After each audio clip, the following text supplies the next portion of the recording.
Sa isinagawang pagsusuri ng National Competitiveness Council, tinanghal ang isang bayan sa Mindanao bilang pangunahing bayan na may pinakamataas na antas sa larangan ng pagninegosyo.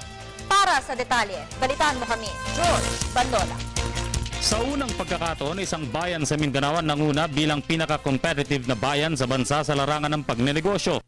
First Regional Competitiveness Report ng National Competitiveness Council, nanguna ang bayan ng San Francisco sa Agusan del Sur sa madaling maglagak ng negosyo, alinsunod sa competitiveness program ng pamahalaan. Pumangalawa ang bayan ng Guagua sa Pampanga, Carmona, Cavite, Dait, Camarines Norte at pumanglima ang General Trias, Cavite.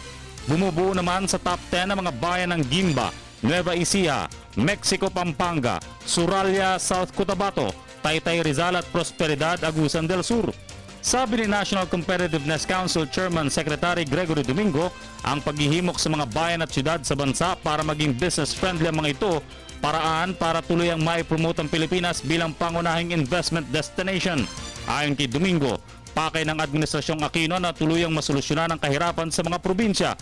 Competitiveness is what will assure us of sustained long-term high economic growth, which will eventually result in inclusive growth and poverty reduction. Sabi naman ni Guillermo Luz, co-chair ng NCC, base sa mga business indicators, kailangang mapadali ng mga rehiyon, munisipalidad at mga syudad ang mga sumusunod na aspeto ng maayos na pagnenegosyo.